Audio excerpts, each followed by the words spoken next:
नमस्कार विद्यार्थी मित्रों, फरी एक बार यूट्यूब चैनल पर हूँ प्रजापति नरेश आपનું हार्दिक स्वागत करूँ છું। મિત્રો, ધોરણ 9 ની અંદર સામાજિક વિજ્ઞાનની અંદર ભારતમાં બ્રિટિશ સત્તાનો ઉદય એની અંદર આપણે ગયા એપિસોડમાં મતલબ ગઈ વિડિયોમાં આપણે જોઈ ગયા હતા કે ભારતની અંદર યુરોપવાસીઓનું આગમન થાય છે, ત્યારબાદ કદાચ કહી શકાય કે બ્રિટિશ સત્તાનો પાયો નખાય છે અને બ્રિટિશ સરકાર ઈસ્ટ ઇન્ડિયા કંપની દ્વારા ભારતના ઘણા બધા પ્રદેશો જે છે એ પડાવી લે છે, એટલે છે તે નીતિઓ અપનાવે છે। હવે એમાં કદાચ કહી શકાય છે કે વિશેષમાં એવું કહ્યું હતું કે ભારતની અંદર કંપની શાસન ચલાવવા માટે એને નિયામક ધારો પસાર કર્યો અને એ નિયામક ધારાની અંદર કદાચ કહી શકાય કે જુદા જુદા ગવર્નર જનરલોની નિમણૂક કરી હતી। એમાં ડેલહાઉસી જે હતા એ જ કદાચ કહી શકાય છે કે પૂર્વા નીકળ્યા હતા, કેમ કે એ ઉગ્ર સામ્રાજ્યવાદી હતું। ત્યાર પછી એને ખાલસા નીતિ અપનાવી હતી અને ખાલસા નીતિના કારણે એને ઘણા બધા પ્રદેશો જે છે એ ભારતના બધા જ પ્રદેશો મોટાભાગના પ્રદેશો જે છે એને બ્રિટિશ સામ્રાજ્યમાં ભેળવી લીધા હતા।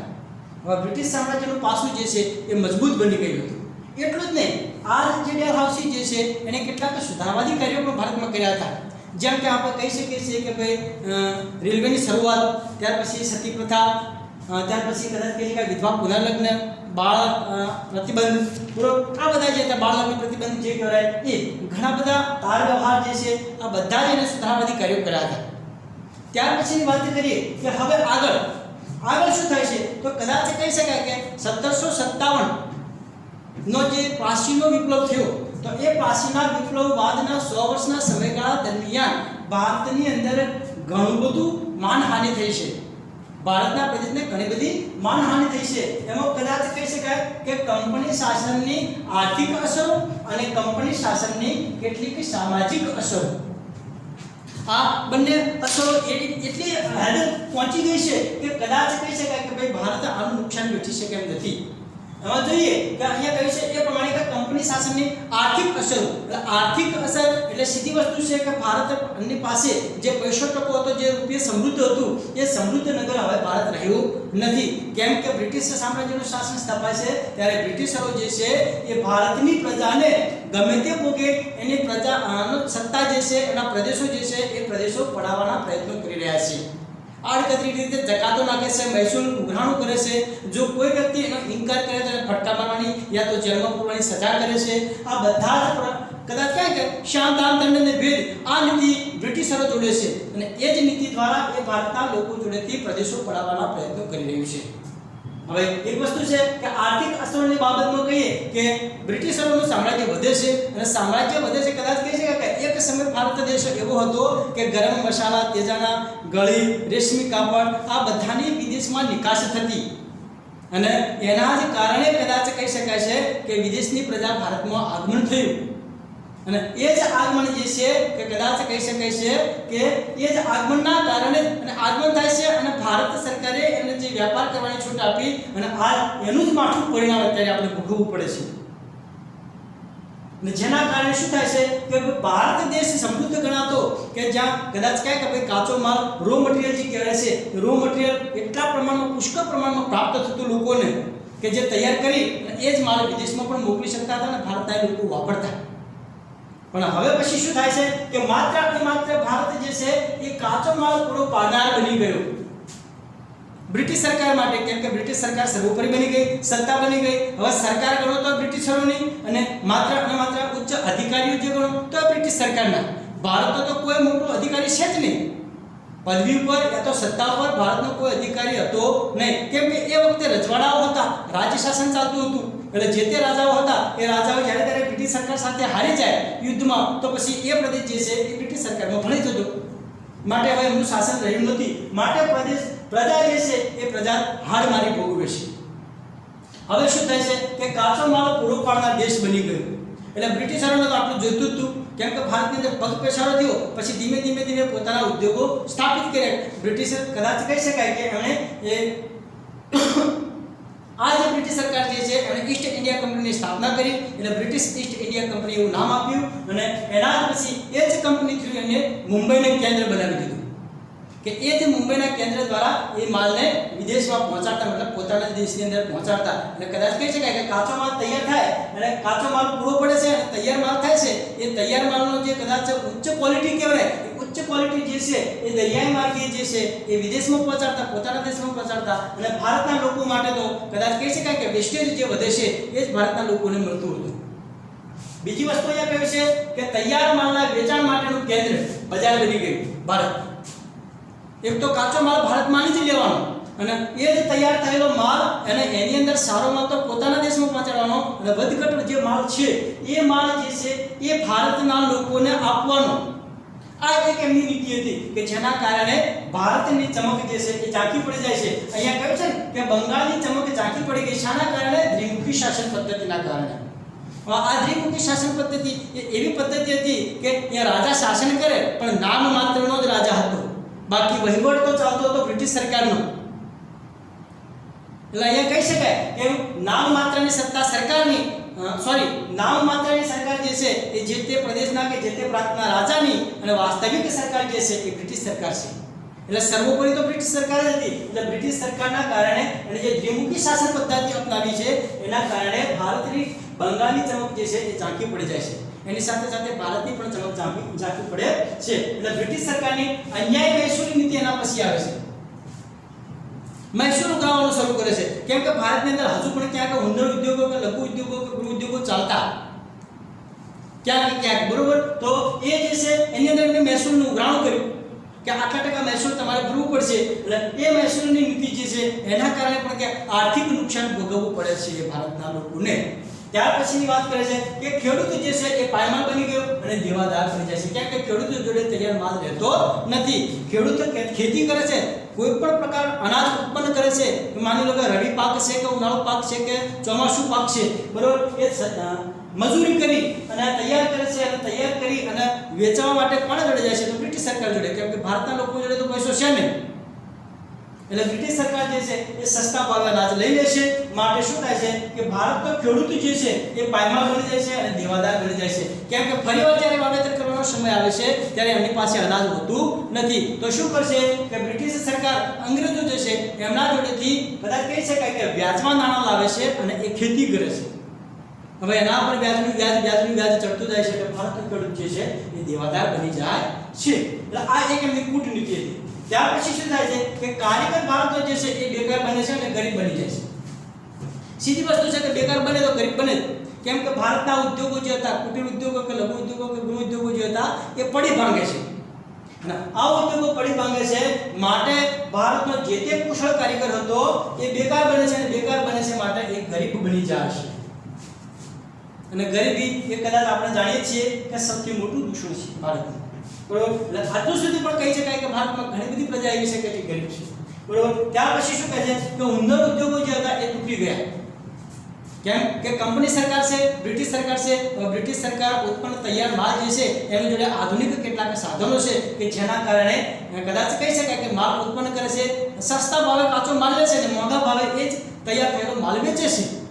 અને જેના કારણે વિદેશના એટલે બ્રિટિશરો જે છે બ્રિટિશરોના નાણાંમાં ભંડોળ વધે છે, નાણું વધે છે, ભંડોળ વધે છે. જ્યારે ભારતનું ભંડોળ તૂટી જાય છે એટલે એના હુન્નર ઉદ્યોગો જે છે એ તૂટી જાય. હુન્નર ઉદ્યોગ એટલા માટે કે ભારતની અંદર કુશળ કારીગરો હતા, બુદ્ધિશાળી કારીગરો હતા, પોતાની બુદ્ધિ દોરે અને જે તે ઉદ્યોગો સ્થાપતા, જે તે ધંધા ચલાવતા. અને એ જ કારીગરો જે હતા એ કારીગરો જે છે એ બ્રિટિશરો પોતાની જોડે લઈ જાય છે. ગમે તે પોતે કોન્ટ્રાક્ટ ઉપર સહી કરાવી નાખે કે ગમે તે કરે. બરોબર. માની લો કે કઈ વસ્તુ અહીંયા કહી છે ને કે હવે ભારતના કારીગરો પાસે કાપડ વણવાના કોન્ટ્રાક્ટ પર સાઇન કરાવી દે જબરજસ્તીથી. જે તે કદાચ એ કહ્યું કે હુન્નર ઉદ્યોગ માટે જે કુશળ કારીગરો છે એ કુશળ કારીગરો પાસે એ કોન્ટ્રાક્ટ ઉપર સાઇન કરી દેશે કે ભાઈ તમારે આટલા જથ્થાની અંદર અમને કાપડ પૂરું પાડવું પડશે. જો એ કારીગર ઇનકાર કરે છે તો પછી અમને ફટકા મારવાની સજા થાય છે કે તો પછી જેલમાં પૂરી દેવામાં આવતો હોય છે. એટલે કારીગર આ સજા જે છે એ સહન નથી કરી શકતો. માટે શું થાય છે કે એ બ્રિટિશ જોડે જતો રહેશે, બ્રિટિશરો જોડે જતો રહેશે, એમના ઉદ્યોગોમાં જતો રહેશે. એટલે ભારતના જે ઉદ્યોગો જે છે એ પડી ભાંગે છે. બીજી વસ્તુ અહીંયા કહી છે કે ભારતની પ્રજા જે છે એ પરાધીન બની જાય છે, પરાધીન. એક સમય કહેવાય છે કે ભારતના ગામડા જે હતા એ સ્વાવલંબી હતા. પોતાના જ દેશની અંદર ઉત્પન્ન થયેલો માલ પોતાના જ દેશમાં વેચતા અને એ સુખેથી જીવન જીવતા. કહી શકાય છે કે ભાઈ સોને કી ચિડિયા કહેવાતો આપણો ભારત દેશ. આ જ ભારત દેશ જે છે એ અત્યારે પરાધીન બની ગયો છે, મતલબ કે બ્રિટિશરોને આધીન બની ગયો છે. બ્રિટિશરો જે પ્રમાણે કહે છે એ પ્રમાણે એ કાર્ય કરતા જાય છે, એ પ્રમાણેના ઉદ્યોગો કરતા જાય છે, મહેનત કરતા જાય છે, મજૂરી કરતા જાય છે. ખેડૂત છે તો ખેતીની અંદરથી મબલક પાક પકવી અને કર પેટે એમને આપતા હોય છે, વ્યાજ પેટે એમને આપતા હોય છે. એટલે જેના કારણે કહી શકીએ છીએ કે ભારતના ગામડા જે છે એ પરાધીન બની ગયા. પર આધીન એટલે બ્રિટિશરોને આધીન બની ગયા, બીજા ઉપર આધાર રાખતા થઈ ગયા, અવલંબિત બની ગયા બીજા ઉપર. બાકી તો સ્વાવલંબી જ હતા, પણ બ્રિટિશરોનું આ કૂટનીતિ હતી, શાસન નીતિ હતી, એની આટલી કેટલીક આર્થિક અસરો આપણને જોવા મળી. ત્યારબાદ મિત્રો હવે કંપની શાસનની સામાજિક અસરો. જેમ આર્થિક અસરો છે એવી જ કેટલીક સામાજિક અસરો છે. હવે સામાજિક અસરો જે છે એની અંદર સૌથી મોટો ફાળો કદાચ કહી શકાય છે કે વર્તમાનપત્રોનો વિકાસ. કે જ્યારે વર્તમાનપત્રોની છાપકામની શરૂઆત થઈ એના પછી કદાચ કહી શકાય કે ભાઈ ભારતની અંદર કેટલાક શિક્ષિત વ્યક્તિઓ પણ હતા, અને એ જ શિક્ષિત વ્યક્તિઓ વર્તમાનપત્રો જ્યારે વાંચે છે ત્યારે એમને પણ ખ્યાલ આવે છે, એમ વાકેફ થાય છે માહિતીથી કે ભારતની વાસ્તવિક પરિસ્થિતિ શું છે, અને એ પરિસ્થિતિથી વાકેફ થાય છે. માટે ક્યાંય કે ભારતની પ્રજામાં વિચાર અને વાણી સ્વાતંત્ર્યનો વિકાસ થાય છે. આ કેટલાક વર્તમાનપત્રોનો ભારતના લોકો જોડે પહોંચે છે, એને વાંચે છે, એનો અભ્યાસ કરે છે, પછી એમને વિચારવાની તક મળે છે અને એનું વાણી સ્વાતંત્ર્ય વિકસે છે. એ પછી ગમે ત્યારે ગમે ત્યાં બોલી શકે છે. કેમ કે ભારતના કેટલાક કુશળ વ્યક્તિઓ હતા, એ કદાચ કહે છે કે ગુપ્ત મિટિંગો ભરતા અને ગુપ્ત મિટિંગો ભરી અને ભારતના લોકોને કેટલીક સમજ આપતા. એ આપણે જે કહ્યું ને કે 1757 થી લઈને 100 વર્ષનો ગાળો જે ભારતમાં હતો, અને એ જ દરમિયાન ભારતે જે ભોગવ્યું છે ને, અને એના કારણે ભારતની પ્રજા ઉગ્ર બની ગઈ છે. અને ઉગ્રતાના કારણે જ કદાચ કહેવાય છે કે 1857નો સમય આવે છે ત્યારે એક વિપ્લવની તૈયારી થાય છે. અને એ વિપ્લવ આપણે કહીએ છીએ કે 1857નો સ્વાતંત્ર્ય સંગ્રામ એવું આપણે નામ આપ્યું હતું. એટલે પ્રજામાં એ વિચાર અને વાણી સ્વાતંત્ર્યનો વિકાસ થાય છે ત્યારે 1857નો વિપ્લવ થાય છે. કેમ કે પ્રજા જોડે એ કેટલાક સમાચાર પત્રો આવે છે, એને વાંચે છે, ત્યારે એમને ખબર પડે છે કે વાસ્તવિકતા શું છે. બીજી વસ્તુ કહે છે કે ભારતના કેટલાક કુરિવાજો તો એવા ને એવા જ હતા. આપણે અગાઉ કહ્યું એ પ્રમાણે કે ભાઈ વિધવા પુનર્લગ્ન, સતી પ્રથા, દહેજ પ્રથા, આ બધી જ પ્રથાઓ જે હતી એ તો એમની એમ જ છે. બાળ લગ્ન પ્રથા, આ બધા જ રિવાજો એવા ને એવા જ હતા. પછી શું થાય છે કે અંગ્રેજોની ભલામણ, કેમ કે કેટલાક અંગ્રેજો ભારતની અંદર ઉદાર પણ હતા, ભારત અંગ્રેજો જે હતા એટલે ભારતની પ્રજા પ્રત્યે થોડીક દયા દાખવતા. એટલે એના જ કારણે કહી શકાય છે કે અંગ્રેજોની પ્રેરણાથી રાજા રામમોહન રાય, દુર્ગારામ મહેતા અને બહેરામજી મલબારીએ કેટલાક આ કદાચ કે કુરિવાજો વિરોધી કેટલાક કાયદા બનાવ્યા. ખાસ યાદ રાખજો કે રાજા રામમોહન રાય, દુર્ગારામ મહેતા અને બહેરામજી મલબારી, આ ત્રણ વ્યક્તિઓ ત્રિપુટી જે છે એ એવી હતી કે જેમણે ભારતની અંદર જે કુરિવાજો ચાલતા હતા એ કુરિવાજો સામે કદાચ કહેવાય કે ભાઈ એક એના વિરુદ્ધ કાયદો બનાવ્યો, અને એ કાયદાનો અમલ થાય એવા કેટલાક એમણે પ્રયત્નો પણ કર્યા. કેમ કે આ ત્રણ વ્યક્તિઓ ભારતની અંદર મહાન ગણાય છે કે રાજા રામમોહન રાય, દુર્ગારામ મહેતા અને બહેરામજી મલબારી. કેમ કે પ્રજાની અંદર આ સમજ બેસાડવી એ જ, કેમ કે ભારતની મોટાભાગની પ્રજા નિરક્ષર હતી, અને નિરક્ષર પ્રજા જે છે એ અણસમજુ હોય. તમે લખેલું એની સામે વાંચો તો એ વિશ્વાસ ન કરે એવી, બરોબર. એટલે રાજા રામમોહન રાય, દુર્ગારામ મહેતા અને બહેરામજી મલબારી જે છે એમણે ઘણા બધા સખત પ્રયત્નો કર્યા, ખૂબ જ પ્રયત્ન કર્યા, પરિશ્રમ કર્યો. પરિશ્રમ બાદ અંતે એમને સફળતા તો મળી. આ એમની સામાજિક અસરો જ આવે છે, બરોબર. પછી શું થાય છે કે એક નવો પ્રાંત, એક કદાચ યુટર્ન ભારત માટે આવી જાય છે એવું કહી શકાય. કેમ કે મેકોલે જે છે એને અંગ્રેજી શિક્ષણની શરૂઆત કરી, ફરજિયાત કરી નાખ્યું અંગ્રેજી શિક્ષણ ભારતમાં, કે ભારતની અંદર અંગ્રેજી શિક્ષણ હોવું જ જોઈએ. અને જેના કારણે પછી શું થાય છે કે ભારતના કુશળ બુદ્ધિશાળી વ્યક્તિઓ જે હતા એ અંગ્રેજી શિક્ષણ પ્રાપ્ત કરી અને વિદેશની અંદર ઉચ્ચ અભ્યાસ માટે જાય છે, ઉચ્ચ પદવી માટે જાય છે. અને ત્યાં જઈ અને કદાચ કહી શકાય છે કે એ કુશળતા પ્રાપ્ત કરી અને ભારતમાં આવે છે, અને ભારતના લોકોને પછી કેટલીક સમજ આપે છે, કેટલીક જાહેર મિટિંગો કરે છે, સંબોધન કરે છે, કે જેના કારણે ભારતની પ્રજા જાગૃત બની. અને જાગૃતતા આવશે તો જ પૂરો વિપ્લવ થશે 1857નો, બાકી શક્ય નહોતું. ત્યાર પછીની વાત કરી છે કે ચાર્લ્સ વુડ, એને ભલામણ કરી અને મુંબઈ, મદ્રાસ અને કોલકાતા આ ત્રણ કેન્દ્રો ઉપર, ત્રણ મોટા શહેર હતા, એ ત્રણ મોટા શહેરો પર એને યુનિવર્સિટીની સ્થાપના કરી. કે જેના કારણે ભારતનો જ વ્યક્તિ કે ભારતનો જ બાળક ઉચ્ચ અભ્યાસ ભારતમાં જ કરી શકે. ઉચ્ચ અભ્યાસ માટે આમ તો વિદેશમાં જવું પડતું કે ભારત જોડે એટલો પૈસો તો છે નહીં, ભારતના લોકો તો ગરીબ છે, આર્થિક સમૃદ્ધિમાં પાયમાલ થઈ ગયા છે. માટે એટલે અહીંયા કહી શકે કે મુંબઈ, મદ્રાસ અને કોલકાતા આ 3 કેન્દ્રો એવા છે કે એ કેન્દ્રોની અંદર ભારતનો વ્યક્તિ ઉચ્ચ અભ્યાસ કરી શકતો. અને વાસ્તવમાં બન્યું એવું કે આના પછી તો ઘણી બધી યુનિવર્સિટીઓ ભારતમાં સ્થપાઈ, પણ મુખ્ય કેન્દ્ર સ્થળ તો ચાર્લ્સ વુડની ભલામણથી આ 3 યુનિવર્સિટીઓ સ્થપાઈ. યાદ રાખજો ખાસ કે ચાર્લ્સ વુડની ભલામણથી ભારતની અંદર કયા કયા શહેરોમાં યુનિવર્સિટીઓ સ્થપાઈ છે. આવો પ્રશ્ન કદાચ પૂછાય તો તમે લખી શકો. અથવા તો એવું પણ પૂછાય કે મુંબઈ, મદ્રાસ અને કોલકાતામાં યુનિવર્સિટીઓ સ્થાપનાર અંગ્રેજ કોણ? તો મેકોલે. બરોબર. એના પછી વાત કરી કે પ્રજાએ સુધારાવાદી માંગણીઓ શરૂ કરી. હવે શું થશે કે પ્રજાની અંદર થોડા ઘણા અંશે શિક્ષણનો દોર વધ્યો. કેમ કે અહીંયા યુનિવર્સિટીઓ સ્થપાઈ ગઈ, મેકોલેની ભલામણથી અંગ્રેજી શિક્ષણની શરૂઆત થઈ ગઈ, એટલે લોકો સમજતા થયા, અખબારો વાંચતા થયા, સમાચાર પત્રો વાંચતા થાય છે, એટલે લોકોની અંદર કેટલીક પ્રેરણા જાગે છે. અને એના જ કારણે અહીંયા કહ્યું છે ને એ પ્રમાણે કે વિચાર અને વાણી સ્વાતંત્ર્યનો વિકાસ થાય છે, એટલે પોતાની વાણી જે છે એ બીજા સમક્ષ રજૂ કરી શકે છે. અને રજૂઆતના જ કારણે સુધારાવાદી માંગણીઓ કરી. સુધારાવાદી માંગણીઓ એટલા માટે કે એમને ખબર પડી કે બ્રિટિશરો જે છે એ આપણી ઉપર અન્યાય ગુજારી રહ્યા છે, એમના દબાણ નીચે આપણે કામ કરી રહ્યા છે, એના હાથ તળે આપણે કામ કરી રહ્યા છીએ. માટે આ વસ્તુ જે છે હવે જાજો સમય ચાલશે નહીં. માટે સુધારાવાદી માંગણીઓ કરી. એ માંગણીઓ કોની સમક્ષ થાય છે? બ્રિટિશ સરકાર જોડે. કારણ કે ભારત સરકારનું પોતાનું તો શાસન છે નહીં, એટલે બ્રિટિશ સરકાર જે છે એ શાસન પર સર્વોપરી છે. એટલે ભારતના કોઈ પણ વ્યક્તિને જો અન્યાય થાય છે તો એ માંગ ક્યાં કરશે કે ભાઈ ચલો કે મારા સામે મને રક્ષણ આપો એમ. તો એ રક્ષણની રજૂઆત કોની સમક્ષ કરશે? તો રજૂઆત ઉપર હોટ સીટ ઉપર તો બ્રિટિશરો જ બેઠા છે. એટલે બ્રિટિશરો ભારતનું ભલું થવા દેતા નહોતા. ગમે તેટલા સખત પ્રયત્નો ભારતના લોકો કરશે છતાંય. એટલે સુધારાવાદી માંગણીઓ જે છે એ સુધારાવાદી માંગણીઓ જે થાય છે લોકોની, અને એના કારણે ભારતના લોકોમાં જન પરિવર્તન આવે છે, જેને આપણે જન પરિવર્તન કહી શકીએ છીએ. આવું પરિવર્તન આવે છે. આમ અહીંયા કહ્યું છે એ પ્રમાણે કે ભાઈ કંપની શાસનની આર્થિક અસરો અને સામાજિક અસરો જે છે એનો અવિરત વિકાસ થતો જાય છે.